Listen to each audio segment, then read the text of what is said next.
aspirante PMP, si estás activamente preparando el examen PMP, probablemente ya hayas visto que PMI anunció que entrará en vigencia el nuevo esquema de contenido el 1 de julio de 2026. En consecuencia, el nuevo examen entra en vigencia el 1 de julio de 2026 y PMI lanzó la nueva edición de la guía PMBOK, su octava edición, para soportar este lanzamiento. Uno de los cambios más visibles es que los 12 principios que estaban incluidos en el PMBOK 7 evolucionaron a solamente 6 principios en la guía PMBOK en su octava edición. En este video vamos a revisar esos nuevos principios para que tengas buena visibilidad de cómo estos evolucionaron entre las últimas 2 versiones de la guía PMBOK. Vamos a revisar rápidamente el contexto, los nuevos principios, la evolución y los cambios, la distribución del contenido en la guía, y vamos a cerrar el video con una pequeña conclusión de por qué PMI está haciendo estos cambios. Este es el segundo video de la serie en la que estamos explorando los cambios entre el PMBOK 7 y el PMBOK 8. Si hay cualquier tema que te está generando un poco de dificultad, dame visibilidad y te grabo un video. Y si todavía no te suscribiste al canal, considera hacerlo, así te puedo ayudar a pasar tu certificación CAPM y PMP. ¡Avancemos! Acá podés ver la evolución de los principios en una tabla.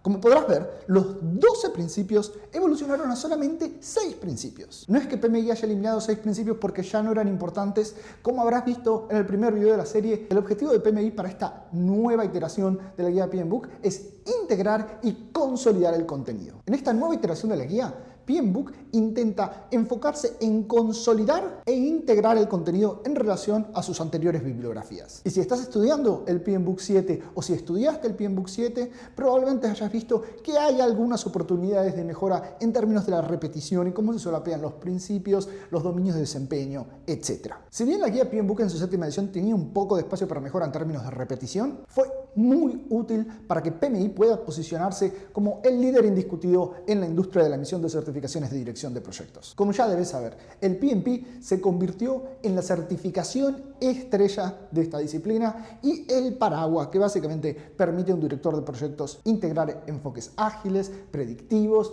y mixtos. Indudablemente los conceptos que fueron introducidos por la guía PMBOK en su séptima edición eran un poco más abstractos de lo que estábamos acostumbrados hasta la guía PMBOK en su sexta edición, pero cumplieron su objetivo. Y esta idea de los principios de la dirección de proyectos fueron introducidos por PMI a la guía PMBOK en su séptima edición por primera vez. La idea de estos principios, en breve, es que sirven como una guía fundacional para estrategia, toma de decisiones y resolución de problemas. En la nueva guía, PMI también introduce una nueva estructura para estos principios y la llama la mentalidad de la dirección de proyectos. Este es otro muy buen ejemplo de que PMI escuchó muchísimo a la comunidad para lanzar la guía PMBOK en su octava edición. Esta idea de la mentalidad del director de proyectos no es una idea nueva, es algo que ya se hablaba muchísimo en la comunidad de PMI. Y se refiere un poco a una especie de mentalidad de crecimiento fundamental para ejecutar una estrategia, adaptarse al cambio, conducir cambio y generar valor. Esta mentalidad no solamente influye a los principios, pero también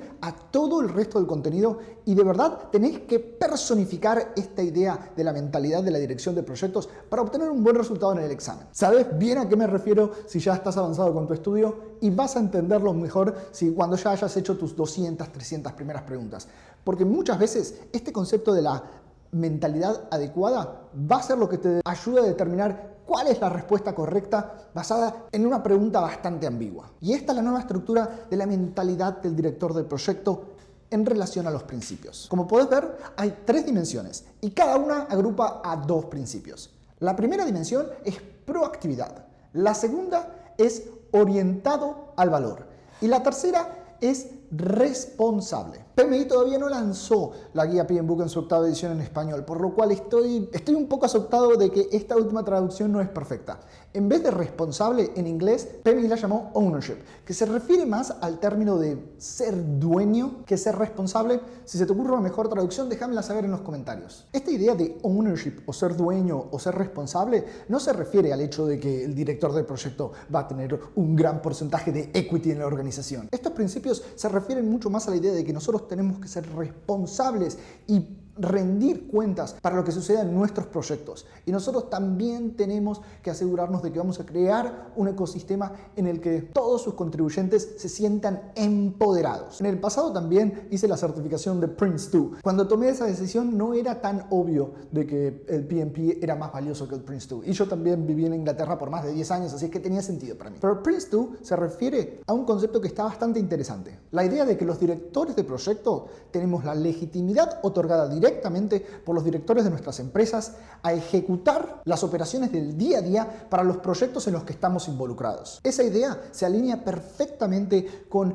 esta concepción de que nosotros tenemos que ser líderes para empoderar a nuestros equipos y también que tenemos que rendir cuentas sobre lo que suceda. Profundicemos en los principios que están incluidos en la dimensión de proactividad. Y el primer principio es adoptar una visión holística. Como ya sabes, esto no es una nueva idea en lo absoluto. Y para esta nueva iteración de la guía, PMI decide capitalizar esta idea que ya era muy presente en la anterior bibliografía para establecerla como un principio. Hereda mucho contenido que estaba incluido en el principio de administración o stewardship. Stewardship es una mucho mejor traducción de administración. Como recordarás de tu estudio, básicamente se refiere no solamente a la administración, pero también al cuidado, a ser un director de proyectos diligente e involucrado. Mucha influencia también del anterior principio de interesados, pensamiento sistémico, adaptación, liderazgo, cambio y más. Agrupa muchísimos temas de la anterior iteración de los principios. Como estoy seguro de que estás pensando, este término encaja perfecto con la estrategia de PMI de consolidar e integrar el contenido. Y cubre una gran variedad de temas. Mucho alrededor del cambio, mucho de colaboración alrededor de los interesados, mucho en toma de decisiones, administración de riesgo, introducción de complejidad. Principio bastante jugoso que consolida muchísimo contenido que estaba distribuido por bastantes otros lugares en la anterior iteración de la bibliografía. Y el segundo principio en esta dimensión de la proactividad es incrustar a la calidad en procesos y entregables. Para que tengas contexto, la calidad tenía también su propio dominio de conocimiento en la versión 6 del PMBOK. Ahora PMI introdujo en el PMBOK 8 a los dominios de conocimiento nuevamente, pero ahora se llaman dominios de desempeño. Y los dominios de desempeño ahora no solamente soportan a los principios, pero también agrupan procesos. No es el tema central de este video, cubrimos un poco en el video anterior y vamos a cubrir un poco más sobre los dominios de desempeño en el próximo video. Así que sigamos avanzando por ahora. Pero mucho contenido de calidad que estaba distribuido por varias distintas bibliografías ahora está consolidado acá. La segunda dimensión de la mentalidad de la dirección de proyectos o del director del proyecto es orientado al valor. Y el primer principio es poner el foco en el valor. El valor ya tenía su propio principio en la anterior iteración, así es que no hay demasiado que agregar alrededor de esto. Algo interesante es que PMI sigue actualizando terminología para combatir un poco esa percepción de que la dirección de proyectos es solamente un costo. Está intentando en hacer pequeñas adaptaciones para posicionar a la dirección de proyectos como algo que está perfectamente integrado en una estructura de creación de valor. Un muy buen ejemplo de esto son los cambios que hicieron alrededor del dominio de desempeño de los costos, que ahora evolucionó a llamarse dominio de desempeño de las finanzas, para remover esa palabra de costos, ¿no? En fin, sigamos avanzando por ahora. Y el segundo principio de esta dimensión es integrar a la sustentabilidad en todas las áreas del proyecto.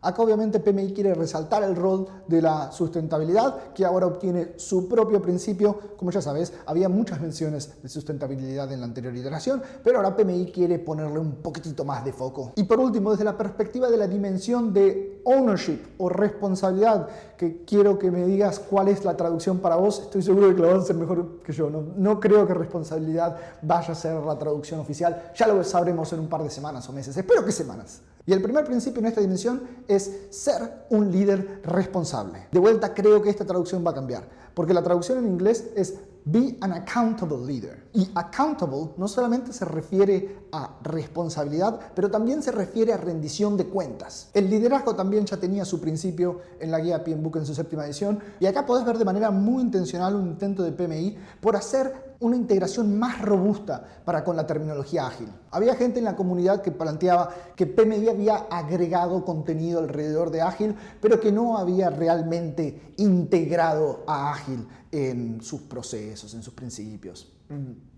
no importa si coincidís o no. Pero PMI está siendo intencional en tratar de hacer una integración todavía más robusta de los conceptos ágiles. Y el último principio es crear una cultura de empoderamiento, muy alineado a lo que acabamos de mencionar en el punto anterior. Empoderamiento es una palabra muy ágil, por lo cual se alinea perfecto con la motivación que habíamos acabado de mencionar. Este principio hereda mucho de lo que antes estaba cubierto en adaptabilidad y resiliencia, y también incluye muchísimo contenido alrededor de cómo colaborar con los interesados, obviamente. Y esto nos lleva muy naturalmente a explorar por qué PMI decidió hacer estos cambios. Ya revisamos en el primer video de la serie que PMI incluyó un prefacio que da muy buena visibilidad del contexto de la investigación que realizaron para decidir los nuevos cambios de la iteración de la guía PMBOK en su 8ª edición. Te voy a dejar ese link en la descripción del video. Pero muy brevemente, PMI decidió enfocarse en 4 áreas. Actualizaciones a términos y conceptos, hoy mencionamos bastantes cambios alrededor de esto. Refinamiento de los principios, hoy cubrimos esto en detalle. Reintroducción de grupos de procesos como áreas de foco, esto es en lo que nos concentramos en el video anterior. Y actualizaciones de los dominios de desempeño, que muy probablemente este va a ser el próximo tema que vamos a cubrir en esta serie. Y si hay cualquier otro tema que te gustaría que incluya, dame visibilidad y te lo incluyo. PMI no es tan explícito en el prefacio sobre su intención de integrar y consolidar el contenido y hacerlo todavía más abarcativo o más robusta su integración con Ágil, pero se cae de maduro cuando revisas a la guía en su 8ª edición. Y la evolución de los principios que cubrimos hoy es un excelente ejemplo de esto. Si todavía no te suscribiste al canal, considera hacerlo, así te puedo ayudar a pasar tu certificación PMP o CAPM. Muchísimas gracias por estar acá, saludos y éxitos.